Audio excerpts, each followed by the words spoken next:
Good day and welcome to another edition of the Military and Foreign Affairs Network. I am your host, the voice of reason. Today we are continuing our ongoing coverage of the Civil War and soon to be what could be an external war taking place, or a regional war taking place in and around the former state of Ethiopia. And before I get into kind of what we're going to talk about today, which is what we're doing, I want to touch on Eritrea, and I want to talk about that nation state, and I want to kind of compare and contrast, and try to form a plausible explanation on why I have this moral compass in terms to what is happening in the region. So first, if you look at all the nation states of the world, there are a couple of what you would define as truly evil regimes, and I mean these are just brutal regimes that rule over the people within the confines of those nation states in a completely unadulterated, irrational manner. And those two nation states, one is North Korea. And if you were to do any research about North Korea, and you are a reasonable person, you would come to that conclusion as well. Please, I encourage anyone who watches YouTube to go in and look at some of the Western YouTubers that have made it into the quote-unquote Hermit Kingdom and have observed the goings-on in that nation state. It is a brutal country, and it's one of the reasons why I would say the United States has a Second Amendment. North Korea is the worst case scenario of government overreach. It is a classic example of far left tyranny that has just gone off the rails.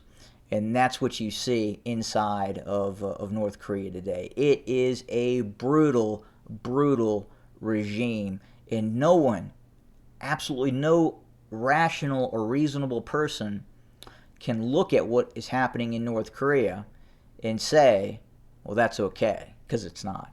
If you have a moral compass, you would have to understand that. Now, number 2 on my list is the despotic regime of Eritrea. The ruler of Eritrea, Isaias Afwerki, has ruled over Eritrea since Kim Jong-un, the despotic ruler of North Korea, was 10 years old. That's how long Isaias Afwerki has been in power. He's probably the longest ruling tyrant on the planet Earth. I could be wrong on that. Someone could probably check my figures, but I believe he's pretty close in terms of longest reigning tyrants on the planet. And again, much of the same things that you see that happen inside of North Korea also occur inside of Eritrea. It is arguable. It is not arguably. It is a absolute despotic regime that, and I just have to say flat out, probably does not deserve to continue to exist.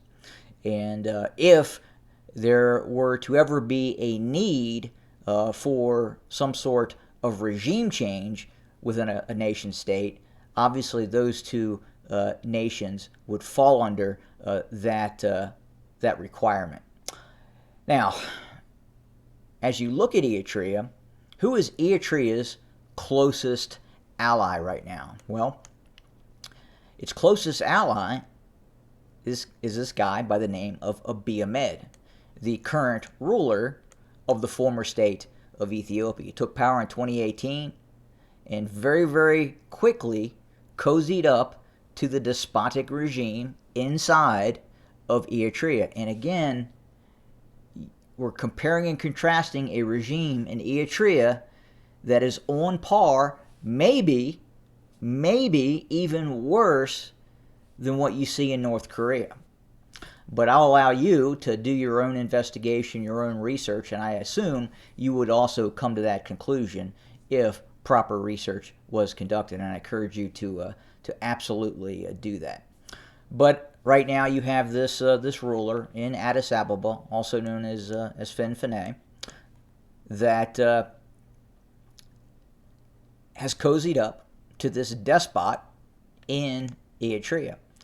And Eritrea, Isaias Afwerki, has real problems with the Tigray region, and that is what has kind of led to the current conflict that we're seeing now. So if you have just joined the channel and are currently watching my videos on the battlefield of Ethiopia, the former nation state of Ethiopia that has been fragmented by Abiy Ahmed and Isaias Afwerki, you will truly understand what has happened and what is happening in the region. And now, obviously, a second series of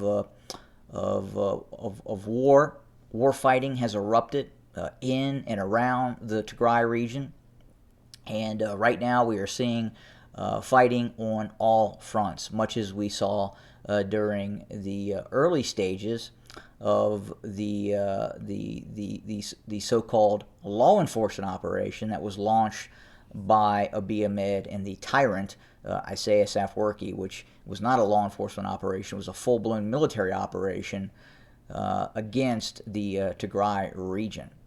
And that's where we sit today. New fighting has erupted after the forces of the Tigrayan Defense Force evicted the militaries of the Eritrean state and the Abiy loyalist formations from the Tigray region. Now, as we sit here today, again, fighting on all fronts. There's fighting south of Alamata towards Waldea. There continues to be fighting in western Tigray, which is still under the occupation of both the armies of the despotic regime in Eritrea and the Abiy loyalist formations as well. And now we continue to get reports of Eritrean army movements moving towards both the northern borders of the Tigray region and in the Afar region. So again, you have an external force, okay?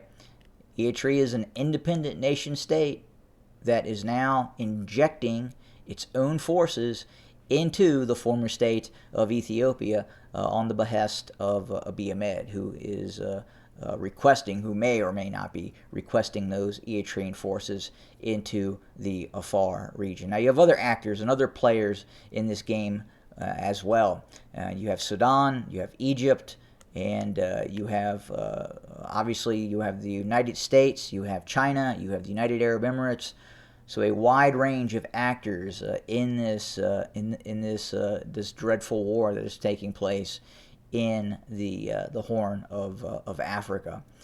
And now we sit today, and we're hearing that there may have been a flight out of Mekelle with a negotiating team looking to find a way for a peaceful resolution to this ongoing conflict. If that does not occur, if there's not some sort of resolution, if we don't see the withdrawal of Eritrean forces from Western Tigray, if we continue to see this anaconda strategy where they're trying to quite literally starve out an entire region of 6 million people by the forces of the Abiy loyalists to the south of Tigray and to the north of Tigray, the despotic regime of Eritrea. So if that does not occur, if there is not some sort of resolution, and it's quite possible there will not be, we will see a new onset of fighting taking place, to include the possible assistance of Egyptian forces and even Sudanese forces assisting the Tigrayan Defense Forces with arms and armaments to help it defend itself in said ongoing war.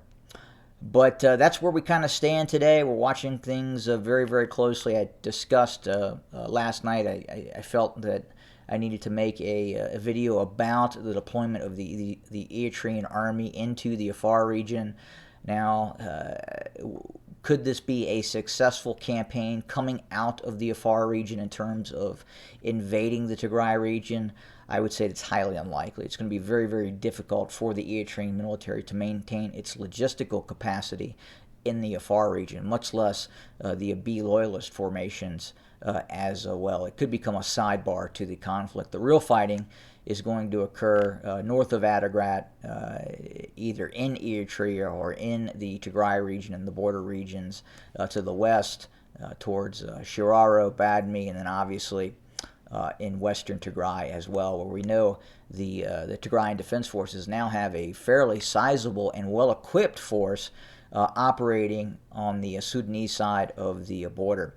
And they will continue to operate against the despotic regime of Eritrea and the Abiy loyalist formations in western Tigray. And then obviously in the south, we're continuing to watch what is happening near Sokoto and south of Kobo as well, where the Abiy loyalist formations suffered significant defeats in the early days of the renewed fighting that has taken place over the last few weeks now. But that's kind of where we sit right now. We're going to continue to monitor, report, and bring you more content about this dreadful war that is taking place and this catastrophe that is happening against the Tigray region and the 6 million inhabitants that reside there. But more to come. Again, thank you for joining us, and as always, have a good day.